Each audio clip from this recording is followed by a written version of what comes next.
Dawn breaks over Waterloo, a field drenched in omen. For hours, a relentless storm has lashed the landscape, turning the valley into a quagmire.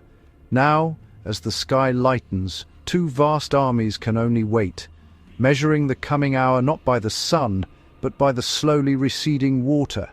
Rain needles the ground.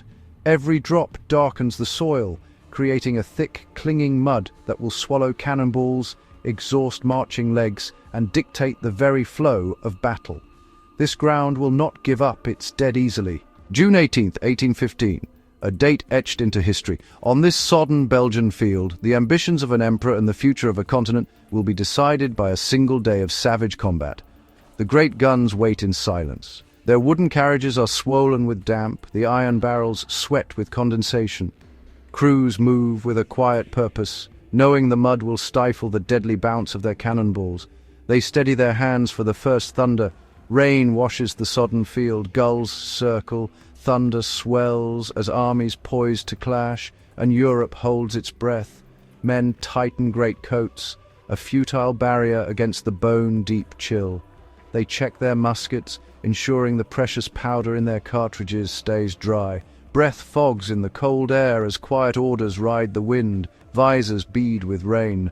Behind the cold steel, eyes scan the opposing ridge, a featureless line in the mist where destiny will soon appear in columns of blue, red, and gold. Hands find rope and rammer, a practiced ritual passed down through 100 battles. Prime, load, aim.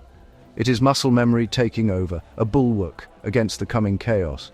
Bridles creak as thousands of horses stamp and snort, their animal senses alive to the tension. The cavalry feels the storm in the air and the tremor of command through the reins.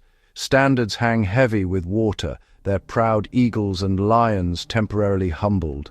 Yet they still point the way, a rallying cry woven in silk, ready to be lifted into the fire. Lines dress and hearts quicken. Mud grips boots with a greedy hold. Each synchronized step is an effort, pulling history closer 8 paces at a time toward the rhythmic beat of a distant drum. Steel shines beneath a film of rain. Bayonets, fixed and waiting, promise a brutal, intimate order in a world that is about to break apart. Gunners heave the carriages forward, their shoulders to the wheels. Hooves, hands, and sheer will unite to drag the instruments of thunder into their final deadly positions. An aide points toward the ridge. A spyglass is raised.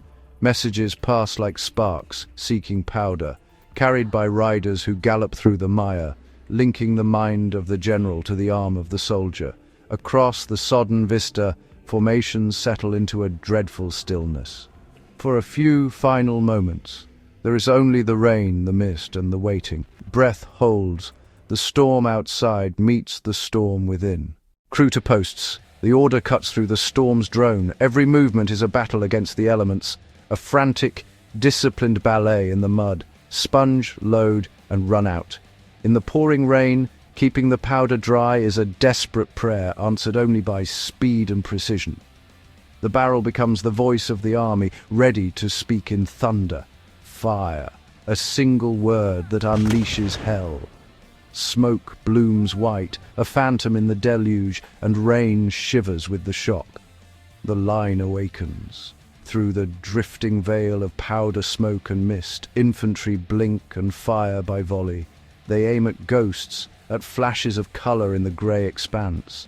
Drums press the heartbeat on, a relentless rhythm against the chaos. A row of mouths of iron roars together, a coordinated chorus of destruction. Recoil shakes the very air, a physical blow felt in the chest of every soldier. For years, he ruled the continent through sheer will, bending armies and nations to his vision. But here, on this sodden field, his fate hangs on the courage of men like these. Trumpets cut the rain, a sharp, brazen call to glory. Cavalry gathers like a wave. A sea of steel and horseflesh crests and begins to fall forward. Faces set, sabers flash, catching the bleak light. The ground trembles as thousands of hooves knit a terrifying rhythm with the snare. Blades flare in rainlight, then vanish in spray. Time stretches thin at the edge of impact, each heartbeat a lifetime. Points lower, Lances and sabres dip in unison. Riders lean into fate. Smoke parts just enough to show the target, a wavering line of red. Contact, trained chaos. Horses surge, men shout, and formation meets will. It is the moment the battle can be won or lost. Clouds boil above the plain, a mirror to the turmoil below, as if the heavens argue over the day's outcome. Rain paints uniforms with grit and resolve. Every stride, every swing of the arm writes another line in this brutal story. Guns choreograph fire, flame, recoil, reload, an iron dance against the storm, feeding the ever-present cloud of smoke. A bugle cries, its call to advance or retreat lost to wind and cannon fire. Signals scatter while men cling to purpose. Figures dissolve to silhouettes, their individuality erased by the storm of war. The battle narrows to instinct and endurance. Faces streaked with rain and smoke tell the toll of a day that has demanded everything. Standards, heavy with water and honor, sag in the unforgiving downpour. When a man falls, ranks instinctively close the gaps, a silent, grim testament to their discipline. Cloth grows heavy, sodden with rain and stained by the churned earth. Colors mute, the vibrant reds and blues of parade grounds bleeding into the landscape's somber palette. Flags and coats carry the weight of hours, each fiber saturated with the cold reality of the field. Brothers brace shoulder to shoulder, their shared warmth a small defiance against the chill. The line becomes a wall against doubt, a human rampart built of grit and fading hope. They hold not just a position on a map, but the very idea of victory itself.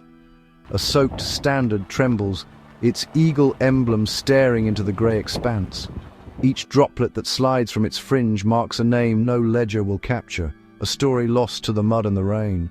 For an entire generation, he was more than a man. He was the embodiment of glory. But even a legend can fall.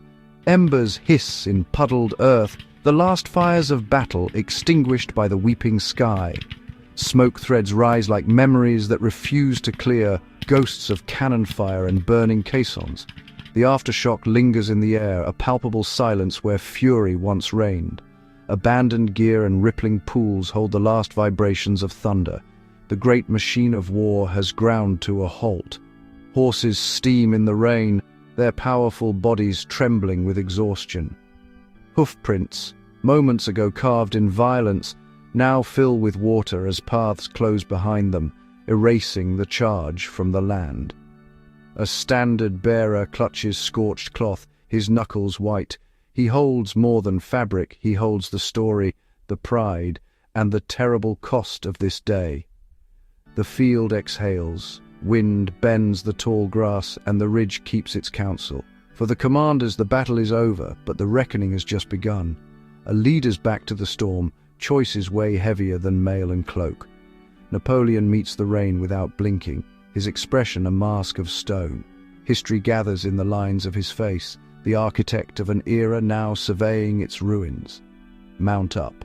The order is given without force. Movements are slow, deliberate, as if the day itself resists another step forward into the uncertain future. Bird calls return between the showers, a sound so normal it feels alien. Somewhere on the horizon, a sliver of pale light tests its voice against the gloom. Remember this silence after the thunder, this quiet field soaked in rain and consequence. Here, on this muddy Belgian ridge, Europe learned that even legends are mortal.